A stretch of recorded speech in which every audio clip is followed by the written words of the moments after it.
Hello everyone, welcome back to my channel. So today we are going to discuss about the topic of strategic human resource HRM यानी कि meaning, investment perspective, objective, activities and difference between HRM and SHRM आज हम discuss करने वाले हैं। HRM already हम cover कर चुके हैं। एचआरएम पे हमने काफ़ी वीडियोस डिस्कस की, हर एस्पेक्ट एचआरएम का डिस्कस कर लिया है। अब हम डिस्कस करेंगे कि स्ट्रैटेजिक एचआरएम क्या होता है। Let's start. Meaning of SHRM, तो SHRM stands for strategic human resource management. जब हम ह्यूमन रिसोर्स मैनेजमेंट के साथ स्ट्रैटेजिक को ऐड कर देते हैं, स्ट्रैटेजीज को ऐड कर देते हैं, तो वो हमारा क्या बन जाता है, strategic human resource management. Human resource management क्या था, जो हम ऑलरेडी काफ़ी टाइम डिस्कस कर चुके हैं कि ह्यूमन रिसोर्स मैनेजमेंट क्या है। जो हमारी ह्यूमन रिसोर्स है, देखो अगर आप स्ट्रेटेजिक ह्यूमन रिसोर्स मैनेजमेंट की बात करो तो वो दो वर्ड से बना है, SHRM। ये किस चीज़ से बना है, दो चीज़ों से बना है, स्ट्रेटजी प्लस HRM। और HRM खुद दो चीज़ों से बना है, वो हमारा क्या है, ह्यूमन रिसोर्स प्लस मैनेजमेंट। तो मैनेजमेंट क्या मतलब क्या होता है, planning, organising, directing and controlling. और ह्यूमन रिसोर्स क्या है, जो पर्सन, जो इंडिविजुअल हमारी ऑर्गेनाइजेशन के अंदर काम कर रहे हैं। तो जो पर्सन हमारी इंडिविजुअल जो हमारी ऑर्गेनाइजेशन के अंदर काम कर रहे हैं, उनके रिगार्डिंग जितने भी एक्टिविटीज़ हैं, जो भी फंक्शंस हैं, लाइक उनको रिक्रूट करना, उनको ट्रेनिंग देना, डेवलपमेंट करना, उनको कंपेंसेशन प्रोवाइड करना, उनका अप्रेजल करना, उन सभी फंक्शंस की क्या करना, प्लानिंग करना, ऑर्गेनाइजिंग करना, डायरेक्टिंग करना एंड कंट्रोलिंग करना ही क्या होता है, ह्यूमन रिसोर्स मैनेजमेंट। तो अब हमें क्या पता चल गया कि ह्यूमन रिसोर्स मैनेजमेंट क्या है। ह्यूमन रिसोर्स मैनेजमेंट क्या है, जो पीपल हमारी ऑर्गेनाइजेशन के अंदर वर्क करते हैं, उनके वर्किंग को plan, organize, direct and control करना। नाउ ह्यूमन रिसोर्स मैनेजमेंट में स्ट्रेटजी को ऐड कर देना। स्ट्रेटजी का मतलब क्या होता है कि हमारी ऑर्गेनाइजेशन का अल्टीमेट गोल जो हम अचीव करना चाहते हैं, ये हमारी ऑर्गेनाइजेशन है, ये उसका क्या है, अल्टीमेट गोल जो वो अचीव करना चाहती है। इस गोल को अचीव करने के लिए जो plan and course of action हमने बनाए हैं, यानी कि ये जो हमने बनाए हैं ताकि हम इन पे वर्क करके अपने गोल को अचीव कर सके, वो हमारी क्या होती है, स्ट्रेटजीज़। तो उन स्ट्रेटजीज़ को एचआरएम के साथ जोड़ दिया तो क्या बन गया, strategic human resource management.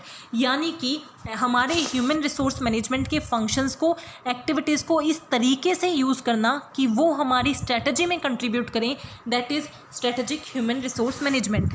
Human resource refers to the people who work in an organization. The term seek to communicate the belief that employees of an organization are not just people but valuable resources that help in organization to achieve the objective. कि हमने ये जाना है कि human resource सिर्फ वो person नहीं है जो ऑर्गेनाइजेशन में काम करते हैं, वो एसेट्स हैं जो ऑर्गेनाइजेशन को उनके ऑब्जेक्टिव को अचीव करने में सबसे ज़्यादा वैल्यूएबल कंट्रीब्यूशन करते हैं। इसीलिए जो स्ट्रेटेजिक टर्म है उनके साथ ऐड की गई। व्हेन स्ट्रेटेजिक एस्पेक्ट, यानी कि स्ट्रेटजी का जो एक्सपेक्ट है वो ह्यूमन रिसोर्स के साथ ऐड कर दिया जाता है, तो वो हमारा क्या बन जाता है, strategic human resource management. Increasingly significant role of human resource in an organisation, the HR become strategic in nature. कि पहले जो हमारा था ना, वो क्या था, सिर्फ स्ट्रेटजीज, जो हमारा, जैसे हम अगर इवोल्यूशन की बात करें तो पहले सिर्फ पर्सनल मैनेजमेंट था, देन टर्म आई हमारी HRM की, और ज़्यादा इंपॉर्टेंस उससे मिला, और अब उससे भी ज़्यादा इंपॉर्टेंस जब हमारी HRM को मिल गया तो वो हमारा क्या है, स्ट्रेटेजिक ह्यूमन रिसोर्स मैनेजमेंट। यानी कि इस HRM को जब हमने स्ट्रेटजीज एस्पेक्ट में भी ऐड कर दिया, that is strategic human resource management. Human resource management is concerned with the relationship between HRM and strategic management in the organization. It is a pattern of planning human resource deployment and activities intended to enable the firm to achieve the goal. देखो, strategies अगर हम बनाते हैं तो किस चीज़ के लिए होती है, strategy गोल को अचीव करने के लिए, राइट।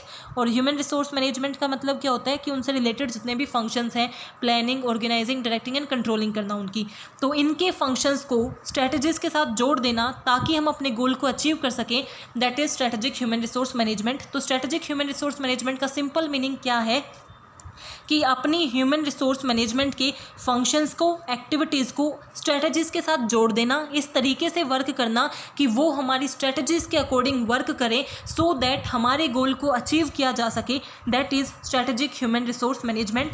सो फिर से रिपीट करिए कि स्ट्रेटेजिक ह्यूमन रिसोर्स मैनेजमेंट क्या है, HRM की फंक्शंस एंड एक्टिविटीज़, क्योंकि अगर मीनिंग क्लियर होगा ना तभी आपको आगे की चीज़ें क्लियर होंगी।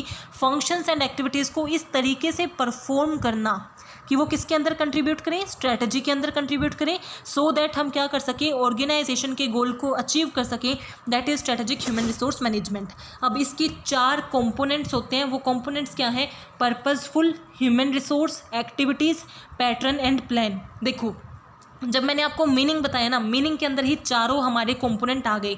हमारा क्या था, ह्यूमन रिसोर्स की एक्टिविटीज़ को इस तरीके से लिंक करना ताकि हम अपने पर्पज़ को अचीव कर सकें, इस तरीके के पैटर्न्स एंड प्लान बनाना, वही हमारा क्या होता है, स्ट्रेटेजिक ह्यूमन रिसोर्स मैनेजमेंट। तो पहला कंपोनेंट क्या हुआ स्ट्रेटेजिक ह्यूमन रिसोर्स मैनेजमेंट का, ह्यूमन रिसोर्स, यानी कि एचआर होगी तभी तो हम वर्क करेंगे, तभी तो उन्हें लिंक करेंगे। तो प्राइमरी सोर्स है हमारी कंपिटिटिव एडवांटेज की एचआर।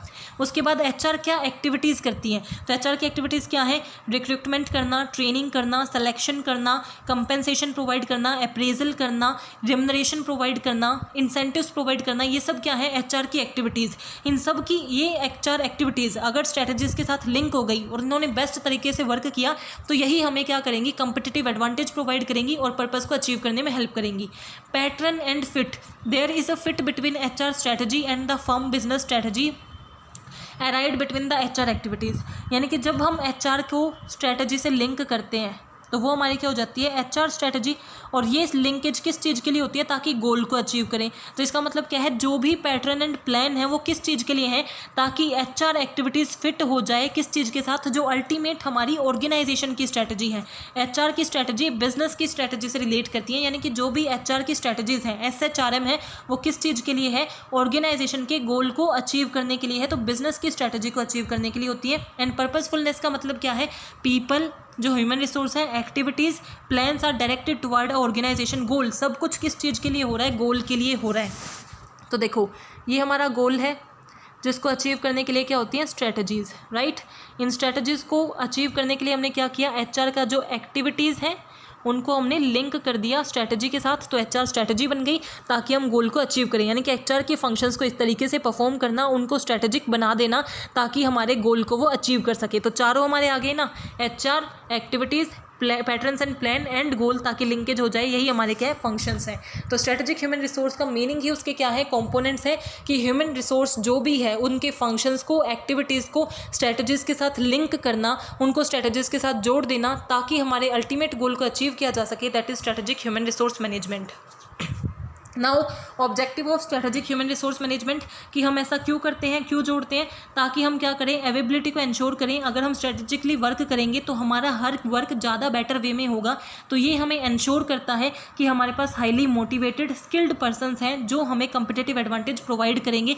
क्योंकि कंपिटिटिव एडवांटेज क्यों प्रोवाइड करेंगे, क्योंकि हम स्ट्रेटेजी से जुड़ चुके हैं। स्ट्रेटेजी से जुड़े हैं तो इसका मतलब हर एक्टिविटी हम किस चीज़ में कंट्रीब्यूट कर रहे हैं, गोल के अंदर कंट्रीब्यूट कर रहे हैं, तो हमें कंपिटिटिव एडवांटेज मिलेगी, एक डायरेक्शन मिल जाती है स्ट्रेटेजी से अगर आप जुड़ जाते हो। क्योंकि स्ट्रेटजी हमें क्या प्रोवाइड करती है, डायरेक्शन प्रोवाइड करती है गोल को अचीव करने की। तो अगर एचआर हमारी स्ट्रेटजी से जुड़ गया तो उसे भी क्या मिल जाएंगी, डायरेक्शन मिल जाएंगी। इसकी हेल्प से हम क्या कर सकते हैं, स्टैंडर्ड्स को इवेल्युएट कर सकते हैं कि क्या हम up to the mark perform कर रहे हैं, क्या हम जैसा स्ट्रेटजी में रिक्वायर्ड है वैसा परफॉर्म कर रहे हैं या नहीं कर रहे। ये हमें गाइडलाइंस प्रोवाइड करता है कि कैसी परफॉर्मेंस हमें करनी है, किस तरीके से एक्टिविटीज़ को परफॉर्म करना है ताकि हम अल्टीमेट गोल को अचीव कर सकें।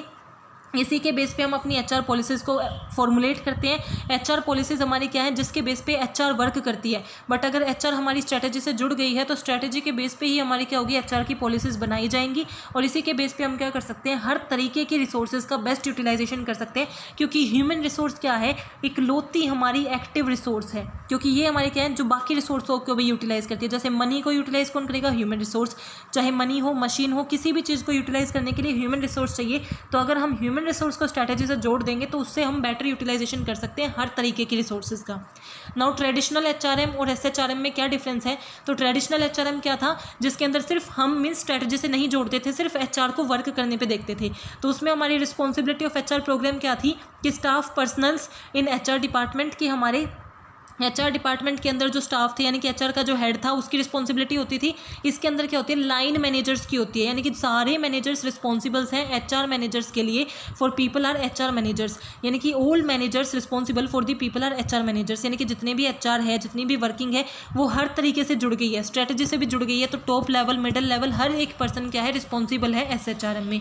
फोकस ऑफ एक्टिविटी, पहले जो हमारा ट्रेडिशनल एचआरएम है ना वो सिर्फ इंटरनल रिलेशंस पे फोकस करता था, बट एसएचआरएम क्या है, internal as well as external relation दोनों पे फोकस करता है।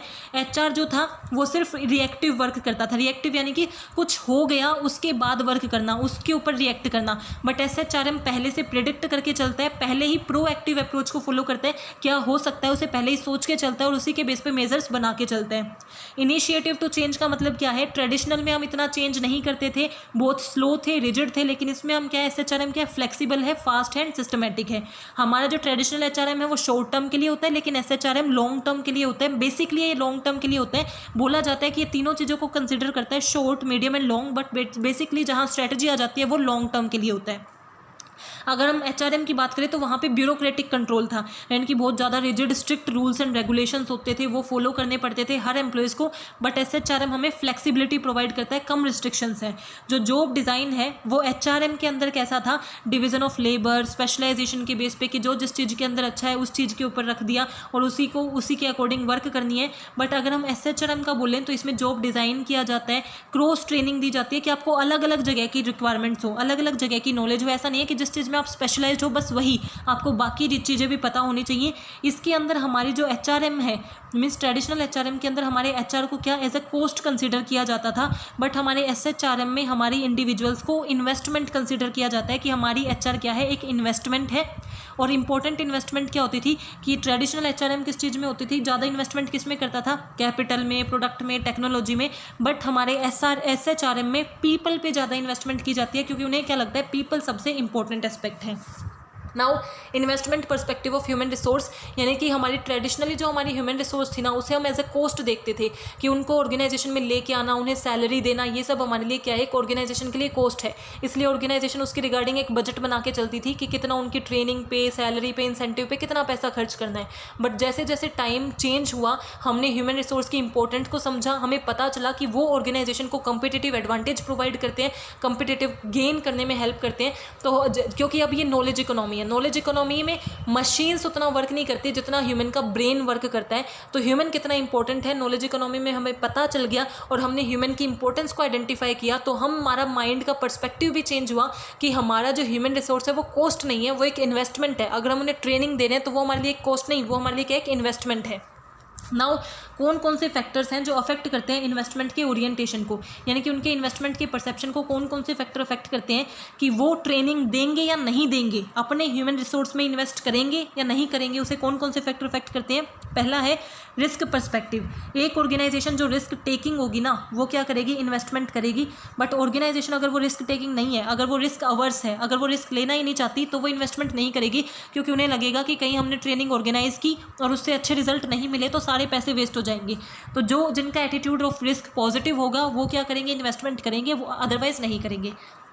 मैनेजमेंट वैल्यू, मैनेजमेंट किस चीज़ को वैल्यू करती है, अगर मैनेजमेंट एचआर को वैल्यू करती है तो इन्वेस्टमेंट करेगी, अगर मैनेजमेंट मनी को वैल्यू करती है तो वो इन्वेस्टमेंट नहीं करेगी। अगर मैनेजमेंट वैल्यू करती है कि हमारी ह्यूमन रिसोर्स हमारे लिए बहुत इंपॉर्टेंट है तो वो एचआर में इन्वेस्ट करेगी, उनकी स्किल्स में, ग्रोथ में फोकस करेगी, अदरवाइज वो इन्वेस्ट नहीं करेगी। नेचर ऑफ स्किल्स, यानी कि किस तरीके की स्किल्स रिक्वायर्ड है, ये जो आपके एम्प्लॉयज़ हैं ऑर्गेनाइजेशन में वर्क करते हैं उनके पास कॉन्सेप्चुअल ह्यूमन स्किल्स होनी चाहिए, टेक्निकल स्किल्स होनी चाहिए, तो कैसी स्किल्स रिक्वायर्ड हैं और उनके पास कैसी स्किल्स हैं। अगर जैसी स्किल रिक्वायर्ड है वैसी स्किल्स उनके पास हैं तो इन्वेस्टमेंट नहीं की जाती, बट अगर वैसी स्किल्स नहीं है तो उनको डेवलप करने के लिए इन्वेस्टमेंट की जाती है। कॉस्ट बेनिफिट एनालिसिस कि ऑर्गेनाइजेशन क्या करती है कि इन्वेस्टमेंट करने में कितनी कॉस्ट लगेगी, कितना बेनिफिट मिलेगा, अगर हमारा बेनिफिट ज़्यादा है तो इन्वेस्टमेंट की जाती है, अगर कॉस्ट ज़्यादा है तो इन्वेस्टमेंट नहीं की जाती है। Availability of outsourcing, availability of outsourcing का मतलब क्या है, एक तो हम ट्रेनिंग दें और एक स्किल्ड नॉलेज, स्किल और एबिलिटी को डेवलप करें अपने एम्प्लॉयज़ के अंदर। एक आउटसोर्सिंग करें कि बाहर से लेके आएँ, अगर बाहर हमें नॉलेजेबल, स्किल्ड और एबल एम्प्लॉयज़ मिलेंगे कम कॉस्ट पे तो हम इन्वेस्टमेंट नहीं करेंगे, सीधा आउटसोर्सिंग से ही ले लेंगे। बट अगर बाहर हमें एक्सपेंसिव मिल रहे हैं तो हम क्या करेंगे, ट्रेनिंग के लिए जाएंगे और इन्वेस्टमेंट करेंगे। नाउ इवोल्यूशन ऑफ एसएचआरएम कि एसएचआरएम कैसे आया, जो मैंने अभी भी बताया था कि पहले सिर्फ पर्सनल मैनेजमेंट होता था, देन हमारा ह्यूमन रिसोर्स मैनेजमेंट आया and then SHRM. The HR function has evolved over time, के टाइम के साथ वो इवोल्व हुआ है। पहले तो हम क्या करते थे, जैसे टेलर की साइंटिफिक मैनेजमेंट थ्योरी या फ्यूल की जो थ्योरी है ना, हेनरी फ्यूल की जो थ्योरी है एडमिनिस्ट्रेटिव थ्योरी, उन्हीं के ऊपर वर्क करते थे, उन्हीं के अकॉर्डिंग एचआर के साथ डील की जाती थी। जैसे मोशन स्टडी थी, टाइम स्टडी है, फैटिग स्टडी है, इन्हीं के अकॉर्डिंग वर्क करते थे। बट इन 1930 एंड 40 के बाद उसके बाद हमने क्या किया, एक अलग से डिपार्टमेंट होने लगा, एक अलग से एरिया होने लगा जिसको हमने बोला पर्सनल डिपार्टमेंट, कि जो हमारे ह्यूमन रिसोर्स हैं, जो भी पर्सन्स ऑर्गेनाइजेशन के अंदर वर्क करते हैं, उनका एक अलग से डिपार्टमेंट बन गया उनको मैनेज करने के लिए, वो है पर्सनल डिपार्टमेंट। और इंडिया में वो सबसे पहले किस में बना, जो हमारी टिस्को है यानी कि Tata iron and steel company 1947 में सबसे पहले उन्होंने इंडिया में पर्सनल डिपार्टमेंट बनाया था ह्यूमन रिसोर्स के लिए। अब ह्यूमन रिसोर्स कैसे इवोल्व हुआ है, अगर इसके ऊपर क्वेश्चन आते हैं तो आपको इन्हीं पॉइंट्स को क्या करना होता है, एक्सप्लेन करना होता है। सबसे पहले थी पर्सनल मैनेजमेंट। पर्सनल मैनेजमेंट हमारी कब आई, जो सबसे पहले 1947 में जो टाटा लेके आई। तो पर्सनल मैनेजमेंट में क्या था कि वो बहुत ब्यूरोक्रेटिक थी, यानी कि आपने पर्सनस के लिए अलग तो डिपार्टमेंट बना लिया, लेकिन उसके जो रूल्स एंड रेगुलेशंस थे बहुत ज़्यादा स्ट्रिक्ट थे, मैकेनिस्टिक थी यानी कि रिजिड थी, उसमें चेंजेस नहीं हो सकते थे, फ्लेक्सिबिलिटी बिल्कुल नहीं थी, लो फ्लेक्सिबिलिटी।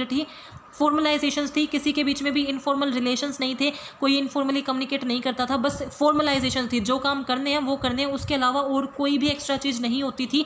कंप्लीटली सेंट्रलाइज था, यानी कि पावर बहुत कम हाथों में थी, बाकी लोगों को डेलीगेट नहीं किया जाता था काम।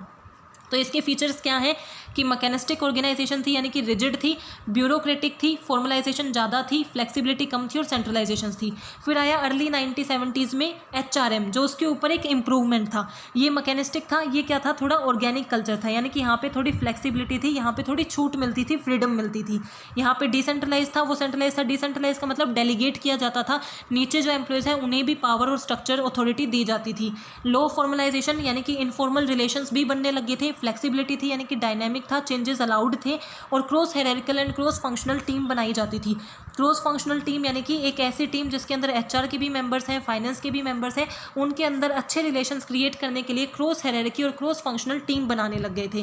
क्रॉस हायरार्की जैसे ये एक हायरार्की है, ये एक हायरार्की है, तो इस हायरार्की के भी मेंबर्स होंगे, इस हायरार्की के भी मेंबर्स होंगे, top level, middle level, lower level सबकी मिलकर एक टीम बने, वो हमारे क्या होती है, क्रॉस हायरार्किकल टीम। और क्रॉस फंक्शनल अलग अलग फंक्शंस के मेंबर्स की टीम बने, लेकिन इनका क्या होती है, पोजीशन सेम होती है, यानी कि जैसे फाइनेंस मैनेजर, मार्केटिंग मैनेजर, सबकी पोजीशन सेम है, उनकी टीम होगी तो cross functional. But finance manager, उसके साथ कोई भी वर्कर, देन सुपरवाइजर, उनकी टीम होगी तो वो क्या है, क्रॉस हायरार्किकल टीम। उसके बाद जो इवोल्व हो क्या है 1980s में, वो क्या है, SHRM, जो इम्प्रूव्ड वर्जन है HRM का, जिसमें हमारा क्या किया, कन्वर्जेंस कर दिया HRM का स्ट्रैटेजी के साथ, यानी कि बिजनेस स्ट्रैटेजी से उसे लिंक कर दिया, जो एक प्रोएक्टिव अप्रोच है, यानी कि पहले से ही प्रिस्क्राइब करके चलती है और कंसर्न करती है ऑर्गेनाइजेशन की इफेक्टिवनेस के साथ, ताकि ऑर्गेनाइजेशन के अल्टीमेट गोल को अचीव किया जा सके। So I hope you are clear with this topic. If you have any doubt please mention in comment section. Thank you, keep supporting.